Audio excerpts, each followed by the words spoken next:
Hey guys, what is going on? And welcome to another episode of Resort Originals. And today we are going to be redesigning Impidimp. Let's get into it.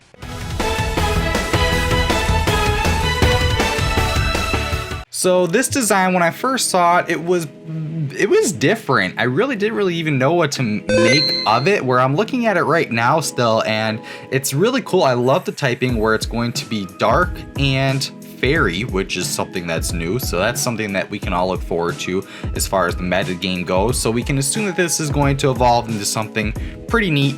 The only thing is, it was tough to be able to figure out where this direction of the Pokemon came from, or at least what this Pokemon is supposed to be about, because it wasn't officially revealed. It was just something that people were able to find within the E3 floor of where you're able to play the demo of the game. So we don't have a description of it. We don't really have we don't know what it is other than the imagery of it and its typing. So all I can really do is just base on just pure aesthetics, and I thought the Pokemon was kind of interesting to the point where I didn't really get a Pokemon vibe from it. Now, one thing I will appreciate is they have a different kind of eye set, which it's not the typical oval eyes and that's it. And then I'm glad that they're trying different things with the different eyes for the Pokemon, because it's really nice to just see them try something different. So with this, I do appreciate that, but I wasn't the biggest fan of it. I just don't think it landed very well. Now, I get more of kind of like an elf slash vampire vibe, if you guys maybe get the same thing. And with its tongue hanging out, it just kind of just seems like it's there. I don't know what to necessarily distinguish about it, why is it there? I'm not too sure, but I think that was something that Pokemon did on purpose, where that was one of the original design ideas maybe for it, because there has to be a reason why it's so pronounced within the image. So that's something that I kind of wanted to include within my two designs that I ended up making. So overall, I think the design is kind of meh, but I think it has a lot of potential when it evolves. So I'm looking forward to seeing what they do in the future for that. But as of right now, I have two redesigns of this Pokemon, and they're fairly different. So let me know what you guys think in the comment section below of these designs and which is your favorite. And we're going to start out with the design number 1, and here we go.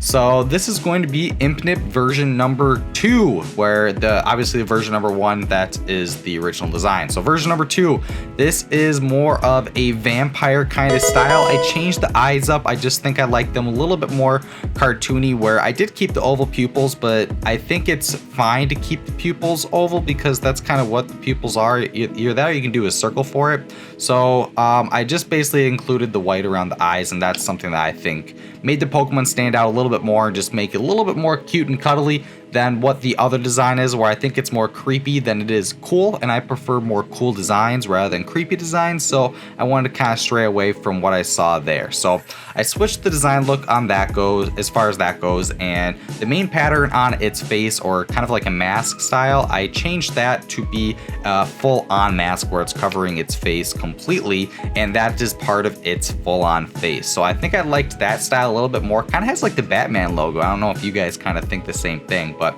I just think blowing it up completely just made it a little bit more fleshed out of a design, rather than just seeing a super circular head, because I think the circular head really bothered me. So I wanted to kind of do something to it than just have what it currently is. But I did keep the long nose pattern because I think that's important with the design of it. So I kept the nose nice and kind of curved up round where you can see the nostrils. And the first one only had one nostril, and I thought that was kind of weird. Maybe we'll figure out more of that in the future. But I put 2 nostrils on it just because I thought that was more natural to the Pokemon. And then one thing that you can see that's pretty different is the head, where if you kind of think of Ghastly, where it has the smoke slash ghostliness that kind of came to it with its body, or if you want to call it its body, its head, whatever you want to call it. I kind of wanted to represent that within its head, where it's more of darkness that's coming out of its head, because it's dark fairy, and I just thought it was kind of weird just it being so bald, and I just wanted to make something a little bit more fun with it. So I thought kind of having something like what Monfernape has, whereas the fire coming out of his head, I thought I'd do that with Impidimp here and do some darkness coming out of its head.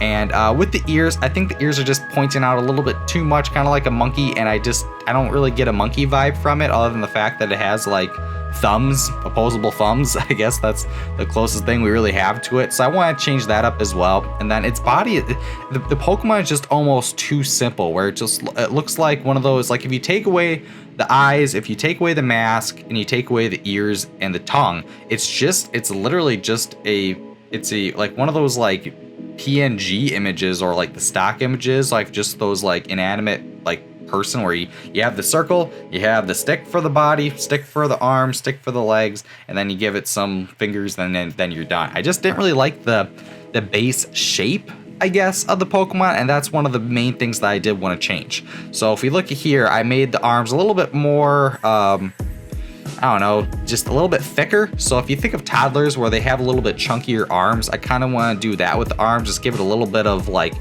fat or muscle, whatever you want to call it. I just wanted to make it thicker to kind of just make it more humanoid, I guess, or more realistic. I just don't like the skinny arms. I just think it's weird. So I gave it a little bit stronger arms, and with that I also gave it kind of like a Gligar kind of cape sort of thing, where it has that as it's resembling the vampire. So I wanted to make sure that we were getting the vampire style along with this Pokemon. So I thought giving it kind of like wings, I guess. It's only going to be able to glide, so it won't be able to fly around anywhere, and that way it can still keep its main typing of rock. I'm already thinking Gliscor. But I just like this style a lot more better, to be able to kind of resemble what Impidimp is supposed to be. So with the legs, I wanted to give it kind of claw-like legs. I didn't want to make it too skinny like what we already have in the other design, so I kind of just thickened the guy up from the body, and I gave it kind of a cool triangle shape pattern that's continued from the face mask to kind of just have something else to the body rather than just a plain pink body. I just thought that was so boring. And then with the tail, I got rid of the blue or purplish tail, and I gave that to the teeth just to kind of help keep the contrast going with the character. And then I gave it more of a natural tongue color, and then I gave it like more of a sharp tongue that you guys can see right there. So that's going to be my version of Impidimp. I could have maybe done a couple different angles, but I mean, it takes a little bit to redesign some of these characters, and it's not like I'm Sugimori where I can kind of flesh these things out, where this is like my best kind of whatever you want to call it, watercolor style to these characters. So that's why I ended up going with this one character. So let me know, this is version number 2. Let me know what you think about it. Now for version number 3. Now this one is a little bit more, I think, dragon-like, but I didn't like intentionally have a dragon-like. I thought I'd kind of have it more fun looking, and I really wanted to stress what it has for the nose still, and still resemble the face for the mask, but make it like a full-on mask that includes the nose to be a part of it, and have the teeth coming down from it, but also keeping kind of more of like white fangs, a little bit more traditional. So I liked that style just a little bit more than what we had on the first design. So I think I just kind of turned it more into an animal than, I guess, more human-like. So instead of an elf, it does resemble a little bit more of a dragon, but it's not fully dragon. It's just kind of have a little bit of bodies where it's got the wings still, but I simplified the wings or the gliders, where it's just this is it. There's no edges or anything to it. That's just what it is. It's part of its body. You can try to flap, maybe it can fly, but that's not still going to be the primary typing or secondary typing for that matter. It's still going to be Dark Fairy, which is a great combo. And one thing, if you guys didn't notice, there's some extra images that came out of Impidimp, and if you look at the back of its head, it actually has like one of those ponytails, kind of like the genie in the recent Aladdin movie that just came out, and it's got the big tuft of hair. So I wanted to kind of keep that with this design, because I thought that was actually kind of neat with what they did there. So I included that in here just because I thought it was kind of fun. By I made it a little bit more pronounced, where you're able to see it not only from the back but also the front. So included that there. And then with the body, I went for more of an animal-like body. You can kind of give it kind of like a duck body or something like that. You can kind of call it whatever you want, but give him a little bit of a belly just to make it a little bit more cute and cuddly, but kind of cool at the same time. And then I continued with the skinny legs, because I thought that was important to at least distinguish it, where it's not a dragon by any means, where if I gave the thick legs, I think it would have resembled like a dragon or like some kind of a lizard, just a little bit too much. So I think just kind of skinnying up the legs but giving it some kind of claw-like feet that I actually do have in my other design.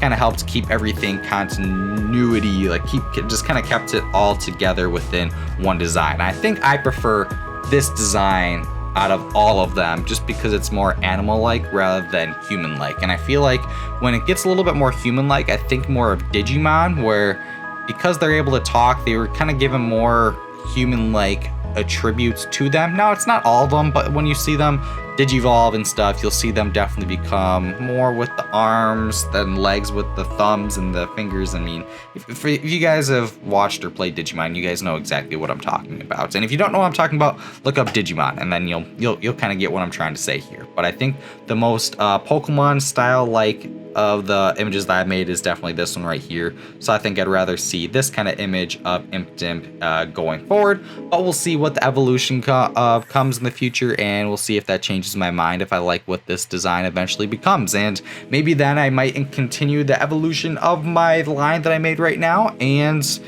yeah, so we'll see what you guys think. I'm looking forward to seeing what your opinions are on these two different designs. Feel free to roast me, that's fine. I always prefer constructive criticism. My idea is more just to get the idea out there and the base concept of it, rather than getting a fully fleshed out perfect Sugimori art that would fit right within the Pokemon world, or I just want to try to see what I can make with these two designs. So that's what I have for today. I hope you guys enjoyed. I have a couple other design videos as well if you guys want to check those out, and I will see you guys in the next one. Ash Ketchum, sign us out. Hey trainers, Ash Ketchum here to thank you for watching the Poke Resort.